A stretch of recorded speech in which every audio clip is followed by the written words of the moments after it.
The Dogecoin chart is looking extremely bullish right now, leading to a lot of excitement that the big one could be just around the corner. Will it happen? I have a lot of stats and analytics to show you as we dive behind the scenes and look at this. The big one, if you don't know, is basically the name for when Dogecoin goes so unbelievably parabolic that it will change your entire life forever if you're holding a decent amount of Doge. Such a massive jump in a single day period that it will make every single jump before it look like peanuts. That's the exciting big one that people keep referring to, and I'm excited about hopefully seeing soon here with the Dogecoin price. Now, the best thing you want to do right now, missing the big one, if that's what we want to call it, which I think we should call it that because that's a good name. If you miss the big one, you're going to miss out on one of the biggest runs, one of the most exciting times you could possibly ever imagine in the cryptocurrency world. So right now, take a second, especially if you're new, to go down there and subscribe with notifications on. For everyone who's been part of the channel, notifications extremely important, because imagine I come on with a title like this. The big one is starting right now. If we see a massive jump in a matter of minutes, I'm going to come on as quickly as possible. This right here is my full-time job, monitoring these charts, watching all the news. I do that 24/7, every single day. I'm doing that. I'm either sleeping, eating, or watching these charts and watching what's happening, staying updated. I have multiple different alert systems from notifications on different apps. And you combine that with people who send me messages and call me, multiple different alarm systems to wake me up as fast as possible if we do see something crazy starting to happen. So I have so much in place right now to keep you as updated as possible. I'm devoting pretty much everything I have, attention-wise, intelligence, whatever the heck you want to call it wise, all of that focusing right now on this. So notifications on, extremely important, because that way when the big one does start to happen, you'll see it immediately. Don't miss it. Come join in on the fun. Notifications, and I hit the button coming in from JD Berea, the like button, I believe you're referring to. Yes, let's make sure we're all hitting like as well, because this, it feels like the excitement level is starting to rise a little bit again. As we've seen the Dogecoin price, that's Bitcoin right there. The Dogecoin price looking unbelievably bullish. Right now, it continues to try to jump up, and then it falls back down a little bit. Jump up, and then fall back down a little bit. The big one at any second can break out.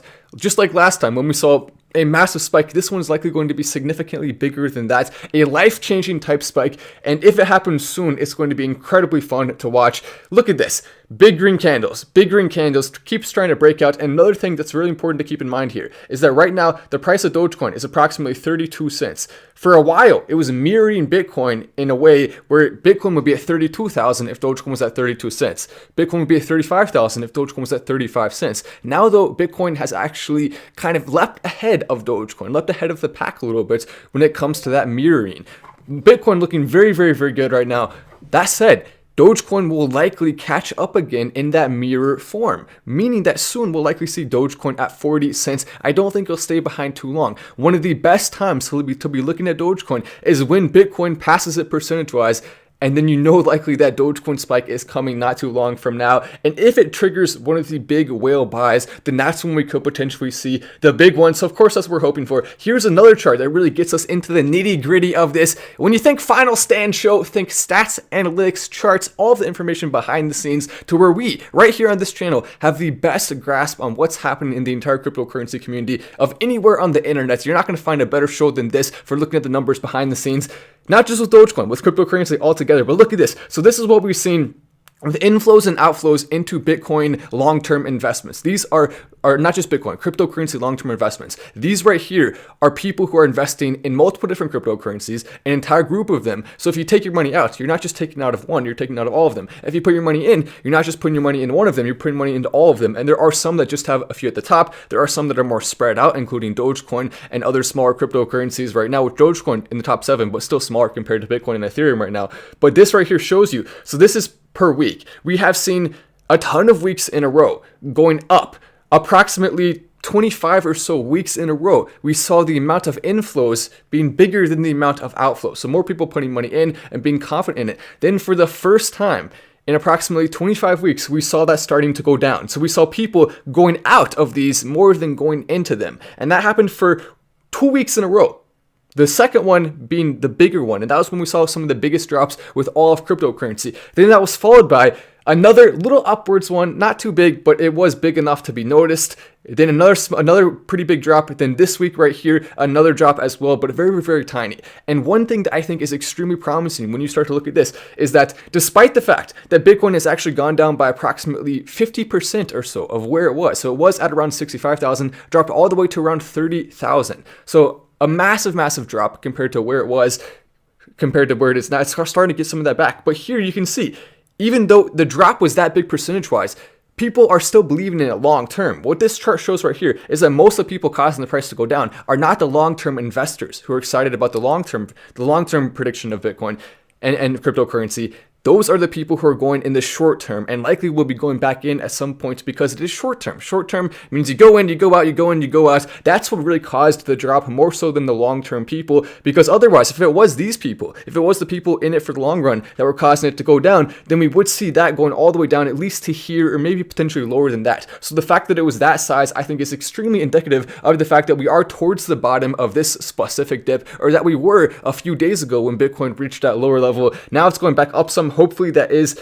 the indication we were looking for there. Also, nearly 90% of cryptocurrency investors surveyed say they weren't scared away by May's brutal sell-off and are planning to buy more. Thank you once again, JD. I do appreciate that. As we see another chat coming in. We had Elon pumping it last time. Will he be the catalyst for the next pump? I think he'll absolutely play a big role in being the catalyst, but no, the big one that's coming is not just going to be Elon. It's going to be the community altogether. It's going to be big investors coming in and having this opportunity to buy Dogecoin before it takes off and really see some of the biggest gains it's going to see.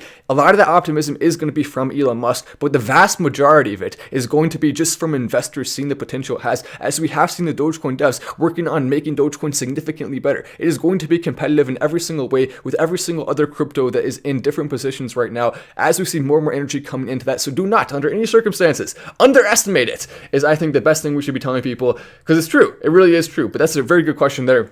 This right here is such a fantastic piece of information.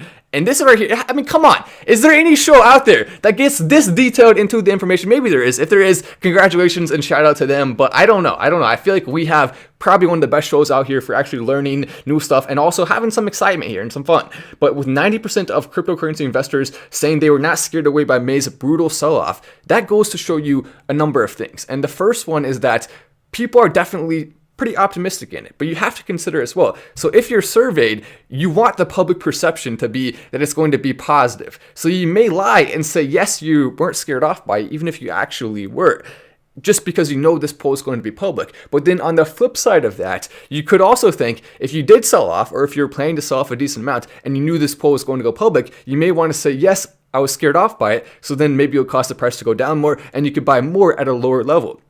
So with those two factors combined, I just think the fact that it's 90% that answered that they were not scared by it is such a remarkably high amount. I would have predicted it would be somewhere around 60 to 70%.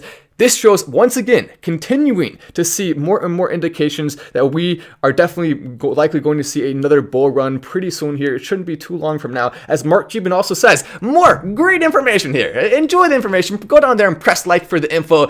Let's see if we can get all the way up to 1,000 likes. Right now, we're at 400 and something, so that's a pretty dang big, hefty goal. If all of us go down there and do it, if we continue pressing like on videos, then we will actually have a big impact from doing that every single time. The likes cause it to go up really, really fast immediately. As Eric the Seeker coming in to the moon.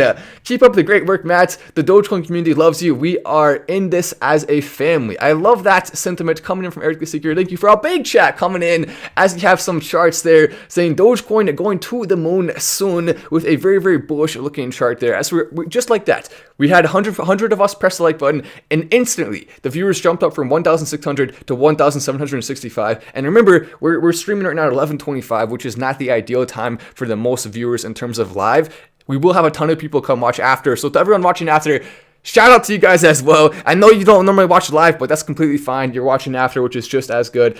Maybe not just as good, but it's close. It's close. Mark Cuban says banks should be scared of cryptocurrency-based DeFi, and he's 100% right about that.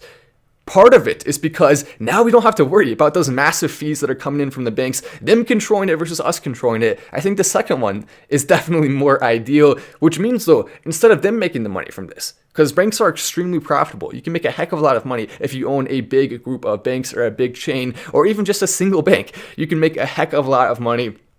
So with that considered, the fact that we're going to be able to loan out money to ourselves using cryptocurrency, smart contracts, one of us loaning out to the other person or a pool, we can go around this now. We no longer have to also drive to the banks to do things like that. It'll automatically be set up in place through these smart contracts in a system that also goes against inflation and has a steady amount of currency that comes in for most of these currencies here, especially at the top. Dogecoin being 5 billion a year, Bitcoin being that it goes down even more in the amount that's being mined as time goes on. So those are two things to consider right there that are extremely important. Another thing that a lot of people aren't thinking about, Bitcoin, as those amount that can be mined, it goes down. As the amount goes down, we're going to see the security levels of Bitcoin going down a little bit as well. So even though I believe in Bitcoin in its long-term future, and there will likely be updates that come onto the Bitcoin block and come onto the Bitcoin chain that will help that moving forward, there is still a little bit more risk right now investing in Bitcoin than there is investing in Dogecoin, which has so many more advantages to it. And same with Cardano, XRP. Those are two really great ones that I like a lot right now. There's a lot of them that I think have major potential. Binance Coin even could slide in there and become one of the ones that gains a lot. Ethereum, I would say less so, actually. I'm starting to be more and more bullish about the ones that are in the places 3 through 7, and not including Tether, rather than Bitcoin and Ethereum right now, even though I'm still continuing to hold both those, because stability within your portfolio is definitely something you're going to want to have. If you don't have stability, then what the heck are you doing? What the heck are you doing? You know what? Let's go ahead and roast instability right now. I'm going to go ahead and pull the roast music. We'll roast instability and just see how it feels. You know, instability, sometimes it makes us not feel good. So you know what? We're going to take it right directly back to instability and roast it right now. So here's the roast music. Instability. Can you even decide what you're doing, going up and down and all around in an entire circle? You look like a fool, instability. What the heck are you trying to do? Do you want to go up or do you want to go down? Just pick one or the other and stop messing with our brains, instability. There we go. I feel like instability got the message. I feel like it understands now. It understands what it's doing. Actually, though, to be honest, instability is kind of exciting. Whether it's going up or down, it's still interesting to watch. To the moon! Hashtag we love you, Elon. Hashtag we love you, Matt. I love that coming in from Marcus. Thank you so much. Hashtag we love you, Elon. And if you want to throw hashtag we love you in there, Matt, too, that's very nice. How many Dogecoin mining facilities have you heard of being built? Yeah, there are more and more that are continuing to be built. We saw not too long ago a $5 million deal to buy a mining facility that was focusing mainly on Dogecoin, other cryptocurrencies as well. So more and more Dogecoin mining is continuing to be built. The great thing about Doge is that it continues to have the same amount that's mined every single year. So you have some stability in that. You don't have to worry as much about the long-term future and what it means, even though we will see more mining happening.